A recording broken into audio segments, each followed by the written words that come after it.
बिस्मिल्लाहिर्रहमानिर्रहीम। अस्सलाम वालेकुम नाज़रीन, मैं हूँ आसमा शिराजी। प्रोग्राम है फ़ैसला आपका।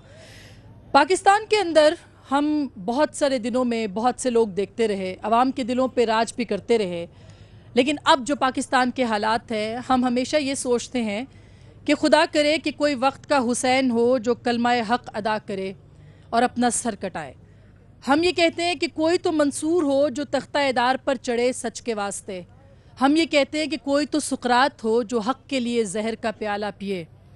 पाकिस्तान को बचाने की बात करनी है, पाकिस्तान को बनाने की बात करनी है। और यूं हर रोज़ हर नए दिन में नए नए रहनुमाओं के वादे, नारे और दावे सुन के हम अपने हौसले बढ़ाते हैं और एक नई उम्मीद लेके जीते हैं। गुज़िश्ता कुछ दिनों में पाकिस्तान के अंदर इंकशाफात का एक सिलसिला हुआ। जनाब जुल्फ़िकार मिर्ज़ा साहब ने सर पे कुरान क्या रखा कि यूं लगा कि जैसे बहुत सी क़यामतें ढह गई हैं। यूं लगा कि बहुत सारे इल्ज़ामात और उसके बाद इंकशाफात का सिलसिला चल निकला। खुदा जाने कि इस पूरे सिलसिले के बाद इसका नतीजा क्या निकलेगा। खुदा जाने कि ये ऊँट किस करवट बैठेगा। क्या ये उम्मीद है, मायूसी है या कुछ और है। क्या हम ये कह सकते हैं कि एक और रहनुमा को तराशे जाने की इत्तला है या एक और रहनुमा बनने जा रहे हैं। हम कैसे समझें कि रियासत बच गई और सियासत नहीं बची। हम कैसे जान लें कि हुकूमत बच गई और मसलहत और मुफाहमत नहीं बची। ये सब वो सवाल हैं जो कि आज हम पूछेंगे वक्त की इस अदालत में जुल्फ़िकार मिर्ज़ा से, जो कि आज बराह रास्त आवाम के कटहरे में हैं। बहुत शुक्रिया जनाब जुल्फ़िकार मिर्ज़ा साहब, बहुत शुक्रिया हमें ज्वाइन करने का। इस्लामाबाद में हमारे साथ सैकड़ों लोग मौजूद हैं जो आपसे सवाल करना चाहते हैं और हम आपको भी खुशामदीद कहते हैं। पहले ये बताइए कि आपने जो कहा सच कहा। अगर ये मान लें तो आपके इस सच का नतीजा क्या निकलेगा। क्या आपने सच नतीजा सोच कर बोला या आप नतीजे से बेखबर हैं? अस्मा बहन, आपका मैं तहे दिल से शुक्रगुज़ार हूँ। और मैं ये जो आवाम है, जो पाकिस्तानी है, जिनको पाकिस्तान का दर्द जिनके दिल में है, जो आज आपके इर्द गिर्द जमा है, और वो कल का 5 घंटे का ये जो तमाशा देखने के बाद भी उनको ये उम्मीद है कि टीवी में शायद कोई पाकिस्तान की बेहतरी की बात सुने, कोई पाकिस्तान के लिए कोई कुर्बानी देना चाहे, कोई पाकिस्तान की बका की बात करे, तो ये इन्होंने अगर मुझ में उम्मीद रखी है तो मैं इनका शुक्रगुज़ार हूँ। बात दरअसल ये है कि जो मैंने किया वो मेरे में एक सियासी सफ़र और मेरे ज़ात जो है, मेरी अपनी एक इंसान की हैसियत में, वो जो मैंने इंसान अपनी ज़िंदगी जो गुजारता है, सफ़र में जो मैंने 57 साल का गुजारा है, उसके रोशनी में मैंने ये फ़ैसला किया कि अब बहुत हो गया। अब जो है सच्ची जो राह है उस पे चल के मैं अपने फ्यूचर जनरेशन्स को जो देख रहा हूँ कि वो केजेस में बंद हैं और वो एक सलाखों के पीछे मुझे नज़र आते थे, जुल्म और सितम के जंजीरों में जकड़े हुए, तो मैं अपनी फ्यूचर जनरेशन्स को आज़ाद देखना चाहता हूँ, इसलिए मैं बाहर निकला हूँ। आप ये समझते हैं कि आपने रियासत को बचाया है, सियासत को नहीं बचाया। अगर ऐसा है तो आप भी मसलियतों का शिकार हो सकते हैं।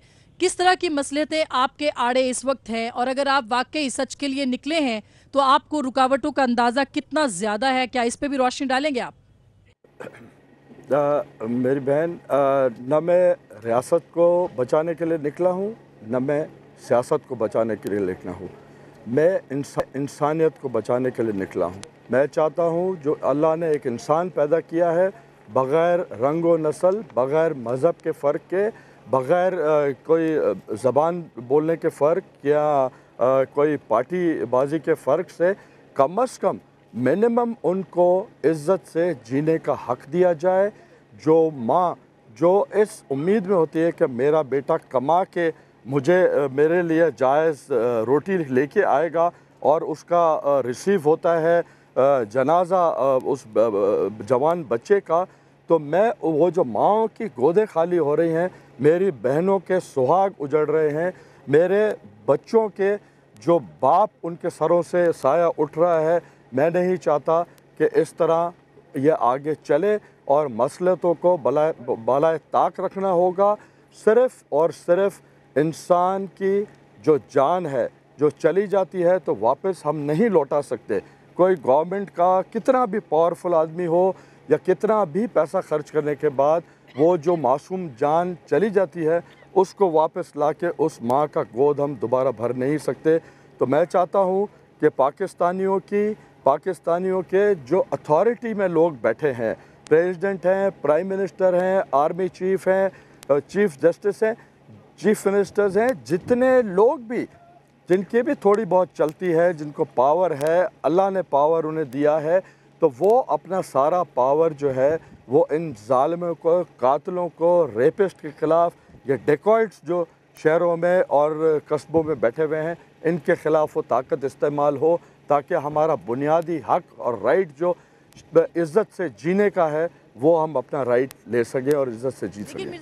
मिर्ज़ा साहब ये बताइएगा कि ये सदर भी आपके, ये वज़ीर आज़म भी आपके, ये वज़ीर आला भी आपके, ये वज़ीर दाखिला भी आपके, ये चीफ ऑफ आर्मी स्टाफ भी आपके, ये ISI चीफ भी आपके, उसके बावजूद कोई नतीजा नहीं निकलता, कोई नतीजा नहीं निकल रहा, तो फिर आप किसको ब्लेम करेंगे? आसिफ अली जरदारी को, वज़ीर आज़म गिलानी को, कायम अली शाह को, किस का गिरेबान आप पकड़ेंगे इस मुआशरे के अंदर? मैं ब्लेम सबके एतबार को और सबके सोर्स ऑफ इंफॉर्मेशन को या जो उन्हें इंफॉर्मेशन दी जाती है मैं उसको ब्लेम करता हूँ। और शायद इतनी हिम्मत किसी में नहीं है कि वो ये रिस्क की स्टेप लेना चाहें। हर कोई अपना टाइम स्मूथली गुजारना चाहता है और चला जाना चाहता है, क्योंकि ये आग जितने भी आपने लोगों के नाम लिए इनमें से कोई भी एक शख्स ऐसा नहीं है जिसकी ये वाली आग जिसके घर में लगी हो, जिसके घर तक पहुंची हो। किसी भी इन शख्सियात की माँ की गोद आज तक इस तरह खाली नहीं हुई। जिस दिन होगी सबको एहसास हो जाएगा। ठीक बात है। मैं मिर्ज़ा साहब ये चाहती हूँ कि मेरी ऑडियंस आपसे ज़्यादा बात करे, मैं आपसे कम बात करना चाहती हूँ, क्योंकि आप बहुत टेलीविज़न चैनल्स पे बहुत दफ़ा बात कर चुके हैं। पाकिस्तान के अवाम के जहन में बहुत से सवाल हैं कि आया आपके इस सच से पाकिस्तान के जो आपके नज़दीक सच है कि क्या उससे पाकिस्तान में अफरा तफरी बढ़ी है या उससे कोई तब्दीली, बेहतर तब्दीली आ सकती है? मैं अवाम के सामने आपको पेश करती हूँ। जी, पहला सवाल। मिर्ज़ा साहब, मेरा आपसे ये सवाल है का भाई और बेटा हाजिर है जी। मिर्ज़ा साहब, मेरा आपसे पहला सवाल यह है आज कि आप तो हक के लिए निकले हैं, बकौल आपके आपने कुरान शरीफ उठाया और उसके बाद आपने इंकशाफात किए, बहुत सारे इंकशाफात हुए, आप निकले हैं हक के लिए, पार्टी आपके साथ थी, आप उसको छोड़ के निकले अगर हक के लिए, तो आप अभी इल्ज़ामात लगाने के बाद सुप्रीम कोर्ट सिर्फ इस शर्त पे नहीं जा रहे कि आपको मीडिया वहाँ मिले। अगर आपको मीडिया वहाँ नहीं मिलेगा, आप अपने इल्ज़ामात साबित नहीं कर सकेंगे, तो फिर आपको कौन मानेगा? अवाम कैसे मानेगी कि आप सच कह रहे हैं जो कह रहे हैं? और अगर ये आप साबित नहीं कर सकेंगे तो फिर तो ये आपकी जो सारी बातें ये उठ किसी करवट नहीं बैठेगा, ऐसे अवाम में तहलील हो जाएगा। तो आप क्या कहते हैं इस पर? मैं आपकी ये सोच बजा है, आपके ये शुबात बिल्कुल बजा है, मैं मानता हूँ, लेकिन मेरे पास जो इन्फॉर्मेशन है वो मैंने एक सच्चे पाकिस्तानी की हैसियत में पाकिस्तान की बका की जंग जीतने के लिए मैंने वो अपने दिल में नहीं रखी हुई। मैं नाम नहीं लेना चाहूँगा उन अशख़ास का जिनके थ्रू मैंने चीफ जस्टिस को भी सारी इन्फॉर्मेशन प्राइवेटली भेजी है। जो लॉयर्स उधर जा रहे हैं कोर्ट में, 3-4 लॉयर्स को मैंने ये इन्फॉर्मेशन सारी भेजी है, बाकायदा बंडल्स बना के उनको मैंने इन्फॉर्मेशन सब पहुंचाई है, क्योंकि मुझे पता था कि मुझे नहीं बुलाया जाएगा। मैं सिर्फ इसलिए जाना चाहता था कि मैं ऐसे टाइट कॉर्नर में पूरे पाकिस्तान के इन अथॉरिटी जो लोग हैं, specially chief justice of Pakistan और जो बेंच पे जजेस बैठे हुए हैं, उनके लिए मैं कोई भी मसलियतों का रास्ता छोड़ना नहीं चाहता था। इसलिए मैं जाके पूरी दुनिया को, स्पेशली पाकिस्तान की आवाम को मैं दिखाना चाहता था कि मैं क्या बोल रहा हूँ, मेरे बोलने का मकसद क्या है, मैं उससे चाहता क्या हूँ। मैं सिर्फ़ और सिर्फ पाकिस्तान की इज़्ज़त, आबरू और बका चाहता हूँ। मैं अपने लिए कुछ नहीं मांग रहा। मेरे पास जो भी दिया हुआ था, जिनके लिए पूरी ज़िंदगी आदमी स्ट्रगल करता है एक टारगेट अचीव करने के लिए, पोजीशन, वो सब पोजीशंस मैंने प्लेट में रख के जो अमानत पार्टी की थी मैंने पार्टी लीडरशिप को वापस कर दिया है। तो मैं अब जो भी लेना चाहता हूँ कोर्टों से, आर्मी चीफ से, प्रेसिडेंट से, प्राइम मिनिस्टर से, चीफ मिनिस्टर से, जो भी इन अथॉरिटी है उनसे, वो मैं पाकिस्तान की इज्जत, आबरू और बका चाहता हूँ। मिर्जा साहब, इससे पहले कि मैं दूसरे सवाल पे जाऊं, मैं एक सवाल बीच में पूछना चाहती हूं। आपने इससे पहले मीटिंग्स की और आपने जब ये सच बोला, ये प्रेस कॉन्फ्रेंस की, आपने इससे पहले मीटिंग्स की और ट्राइका को एतमाद में लिया।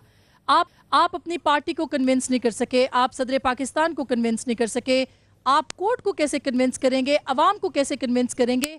एक लंबा सफ़र बाकी है, उसमें अपने आप को कैसे सच्चा साबित करेंगे, जबकि आपके अपने करीबी 40 साल की रफाकत है आपकी जरदारी साहब से, आप उसको पूरा नहीं कर सके, उनको नहीं कन्विंस कर सके। मैं थोड़ी सी करेक्शन करूं, आपकी इस सवाल में एक स्टेटमेंट की तरह सवाल था आपका। ट्राइका को मैंने कॉन्फिडेंस में नहीं लिया। आर्मी चीफ कहीं भी मेरे बातों में या मैं जिनसे बात कर रहा था, जिनको मैं बता रहा था, आर्मी चीफ कहीं भी नहीं आते। तो मैंने प्रेसिडेंट, क्योंकि आर्मी चीफ से डायरेक्ट मुझे एक्सेस करने की ना कोई अथॉरिटी है ना मेरा राइट है। मेरा अगर राइट है तो मेरे पॉलिटिकल लीडर या गवर्नमेंट के जो लीडर्स हैं, मैं उनका, मेरा राइट है कि मैं उनके पास जाऊं और उन्हें वो चीज़ बताऊं जो मेरे पास इंफॉर्मेशन। मैंने प्रेसिडेंट से बात की, प्राइम मिनिस्टर से बात की, मैंने चीफ मिनिस्टर से बात की, और कोई यकीन करे या न करे, और मुझे बार बार कसम खाने की भी ज़रूरत नहीं है, मैं मुसलमान पाकिस्तानी हूँ, मुझे ये बिलीव करना चाहिए जब तक कोई मेरे से ज़्यादा पावरफुल स्टेटमेंट दे के इसको कॉन्ट्रडिक्ट करे। मैंने प्राइम मिनिस्टर और प्रेसिडेंट को और चीफ मिनिस्टर को हर चीज़ से आगाह रखा, कौन ये किलिंग कर रहा है, ये क्यों किलिंग हो रही है, कौन कहाँ से ऑर्डर्स आते हैं और किसके ऑर्डर्स पे ये किलिंग्स बंद होती हैं और दुकानें कराची की खुल जाती हैं, कौन पाकिस्तान तोड़ना चाहता है, क्या स्टेटमेंट थी पाकिस्तान के तोड़ने के उम्मीदवार की और वो क्या चाहता है, ये सब मैंने हर स्टेज पे ये बात की है।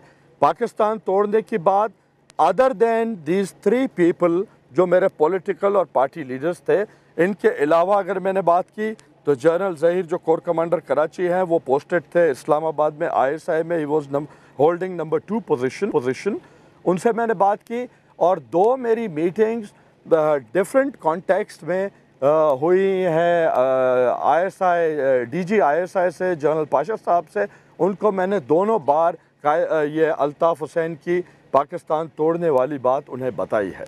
तो इसलिए आपका मेरा ख्याल है कि सवाल सेटिस्फैक्ट्री जवाब आ गया होगा, वरना आप पूछें तो मैं और बता सकता हूँ। जी, मैं बिल्कुल पूछती हूँ आपसे, और मुझे एक छोटी सी ब्रेक लेनी है, कहीं जाइएगा मत। जुल्फ़िकार मिर्ज़ा साहब आज अवाम के साथ मौजूद हैं बराह रास्त, और इसके साथ साथ जवाब भी दे रहे हैं अवाम के कटहरे में। हमारे साथ रहिएगा, मिलते हैं ब्रेक के बाद।